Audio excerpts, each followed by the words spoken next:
Kaleshwaram commission రిపోర్టులో కీలక అంశాలను justice PC Ghosh ప్రస్తావించారు. కాళేశ్వరం ప్రాజెక్టుపై ప్రభుత్వానికి 10 పేజీల్లో నివేదిక అందింది.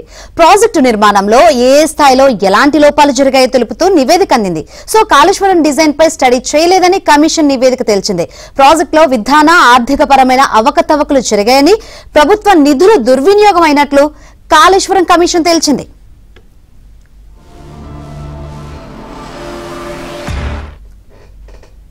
ఇప్పుడు కాళేశ్వరం ఫైనల్ రిపోర్టు ప్రభుత్వం వద్ద ఉంది. సో ప్రభుత్వం ఎటువంటి చర్యలు తీసుకునే అవకాశం ఉంది? సిట్ ఏర్పాటు చేసి దాని రకరకాల ప్రశ్నలు అయితే ఉత్పన్నమవుతున్నాయి. ఇదే అంశానికి సంబంధించి మరిన్ని వివరాలు అందించేందుకు మా ప్రతినిధి నరసింహరావు లైవ్ ద్వారా సిద్ధంగా ఉన్నారు. నరసింహరావు. శంకరి, మొత్తానికి కాళేశ్వరం కమిషన్ ఇచ్చినటువంటి నివేదిక పైన కొనసాగుతూ వస్తున్నటువంటి ఉత్కంఠకు తెరపడింది. ప్రభుత్వానికి నివేదికను అందజేసింది, ప్రభుత్వం దానిపైన అధ్యయనం చేసింది. ఎందుకంటే 650 పేజీలు 3 బండిల్స్లో నివేదిక ఇచ్చింది కాళేశ్వరం కమిషన్. సో దానిపైన అధ్యయనం చేసి సమగ్ర వివరాలతో క్రిస్పీగా మరొక నివేదికను అందజేయాలని చెప్పి 3 అధికారులతో ప్రభుత్వం ఒక కమిటీని ఏర్పాటు చేసింది. ఆ 3 అధికారుల కమిటీ అధ్యయనం కూడా నిన్నటితో ముగిసింది. సో అధ్యయనం చేసినటువంటి ఆ అధికారుల కమిటీకి కూడా మరొక నివేదికని, ఆ 650 పేజీల్లో సారాంశాన్ని తీసుకొని 10 పేజీలతో మరొక నివేదికను ఈరోజు నిన్న సాయంత్రమే ప్రభుత్వానికి అందజేసింది. సో ఆ 10 పేజీల నివేదికలో ఏముంది అనేటువంటి విషయము ఏబిఎన్ ఆంధ్రజ్యోతి స్క్రీన్ పైన మనం చూస్తూ ఉన్నాము. ఆ నివేదికలో ఏముంది 10 పేజీల నివేదికలో అన్నటువంటి విషయం ఏబిఎన్ ఆంధ్రజ్యోతి చేతికి చిక్కింది. సో అందులో ప్రధానంగా ఈ ప్రాజెక్టు నిర్మాణానికి సంబంధించి కర్త కర్మ క్రియ అన్నీ కూడా కేసీఆర్ అని చెప్పి కాళేశ్వరం కమిషను తేల్చినట్లుగా ఈ అధికారుల కమిటీ ఇచ్చినటువంటి నివేదికలో స్పష్టం చేశారు.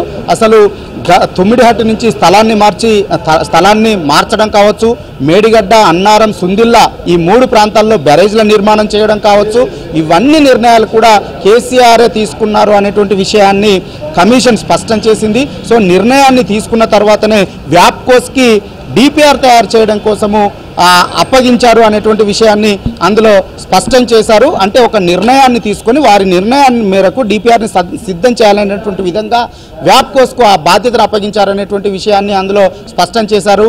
అంతేకాకుండా నిపుణుల కమిటీ ఇచ్చినటువంటి సూచనల్ని కంప్లీట్గా పక్కన పెట్టి కేసీఆర్ ఆదేశాల మేరకే ముందుకు వెళ్లారే అనేటువంటి విషయాన్ని స్పష్టం చేశారు ఆ నివేదికలో. సో ఈ విధంగా ఏ దశల్లో ఏ విధంగా మిస్టేక్స్ చేశారు, ఏ విధమైనటువంటి తప్పిదాలు జరిగాయి, ఆ ప్రాజెక్టు వైఫల్యం కావడానికి కారణాలు ఏంటి అనేటువంటి విషయాలను 10 పేజీల్లో సమగ్రంగా సంపూర్ణంగా వివరిస్తూ నివేదికను సిద్ధం చేసి ప్రభుత్వానికి అందజేశారు. అంతేకాకుండా ఈ కాస్ట్ను కూడా, ప్రాజెక్టు నిర్మాణ కాస్ట్ను కూడా పెంచేశారు. ఇక్కడ అప్రూవల్కు సంబంధించి కూడా ఏ విధమైనటువంటి నిబంధనల్ని పాటించలేదు. ఆ నిర్ణయాలు ఏవి కూడా క్యాబినెట్ ముందుకు రాకుండా తర్వాత నిర్ణయాలు తీసుకున్న తర్వాత క్యాబినెట్ ముందుకు తీసుకొచ్చి కొన్ని విషయాలను క్యాబినెట్ ముందుకు రాకుండానే నిర్ణయాలు తీసుకున్నారనేటువంటి విషయాన్ని గుర్తించినట్లుగా కూడా కాళేశ్వరం నివేదికలో పొందుపరిచినట్లుగా తెలుస్తూ ఉంది. సో ఇవన్నింటితో పాటుగా ఇది కాస్ట్ను కూడా అడ్డగోలుగా పెంచడం వల్ల రాష్ట్ర ఖజానాకు తీవ్రమైనటువంటి నష్టం జరిగింది అనేటువంటి విషయాన్ని కూడా కాళేశ్వరం కమిషన్ తన నివేదికలో పొందుపరిచినట్లుగా అధికారులు ఇచ్చినటువంటి నివేదికలో స్పష్టంగా పేర్కొన్నారు. 36,000 కోట్ల నుంచి 71,000 కోట్లకు, 71,000 కోట్ల నుంచి 1,10,000 కోట్లకు ఈ విధంగా కాస్ట్ను కూడా పెంచేశారు. సో ఈ కాస్ట్ను పెంచేసేటువంటి నిర్ణయం కూడా ఇటు కేసీఆర్ తీసుకున్నారు. ఆనాటి నీటిపారుదల శాఖ మంత్రిగా ఉన్నటువంటి హరీష్ రావు తీసుకున్నారు. సో ఇక ఇది ఫైనాన్స్కి సంబంధించినటువంటి వ్యవహారం అయినప్పటికీ అది కంప్లీట్గా కాళేశ్వరం కార్పొరేషన్ పైనే బాధ్యతలు తోసేశారు. ఆనాడు ఫైనాన్స్ మినిస్టర్గా పనిచేసినటువంటి ఈటల రాజేందర్ అనేటువంటి విషయాన్ని కూడా ఈ నివేదికలో స్పష్టం చేశారు. సో మొత్తానికి ఇందులో అధికారులు కూడా తప్పిదాలు చేశారు. వారు ఏది చెబితే దానికి తందానా అనే విధంగా ఆమోదాలు తెలుపుకుంటూ వెళ్ళారు. ఎక్కడా కూడా నిబంధనలను పాటించలేరు. సో ఇటు ఆనాడు పాలకుల వైఫల్యం వల్ల, అదేవిధంగా ఇటు అధికారుల నిర్లక్ష్యం వల్ల రాష్ట్ర ఖజానాకైతే భారీగా నష్టం జరిగింది అనేటువంటి విషయాన్ని ఇందులో స్పష్టం చేశారు. నిర్మాణం చేసిన తర్వాత ఆపరేషన్ అండ్ మెయింటెనెన్స్ కూడా సరిగ్గా చేయలేదు. సో అంతేకాకుండా అందులో ఉన్నటువంటి డ్యామేజ్లని ముందుగానే గుర్తించినప్పటికీ అందుకు సంబంధించినటువంటి చర్యలు కూడా చేపట్టలేకపోయారు.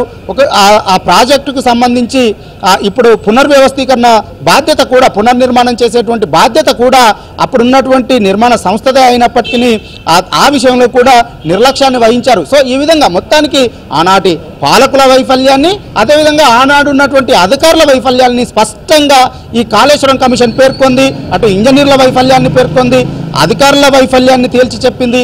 ముఖ్యంగా ఆనాడున్నటువంటి ముఖ్యమంత్రి కేసీఆర్ నిర్ణయాల కారణంగానే ఈ ప్రాజెక్టు వైఫల్యం చెందింది అనేటువంటి విషయాల్ని నివేదికలో పొందుపరిచింది. సో మొత్తంగా 650 పేజీలు ఉన్నటువంటి నివేదికని సమగ్రంగా అధ్యయనం చేసినటువంటి ముగ్గురు అధికారులు 10 పేజీలకు దాన్ని గుర్తిస్తూ ఆ సారాంశాన్ని ప్రభుత్వానికి అందజేశారు. సో దానిపైన చర్చించి నిర్ణయం తీసుకోవడం కోసము కాళేశ్వరం కమిషన్ పైన రిపోర్టు పైన చర్చే ఏకైక ఎజెండాగా ఈరోజు కేబినెట్ సమావేశాన్ని నిర్వహిస్తూ ఉన్నారు. మధ్యాహ్నం 2 గంటలకి ముఖ్యమంత్రి రేవంత్ రెడ్డి అధ్యక్షతన ఈ కేబినెట్ సమావేశం జరగబోతా ఉంది. సచివాలయంలో ఈ సమావేశం జరుగుతుంది.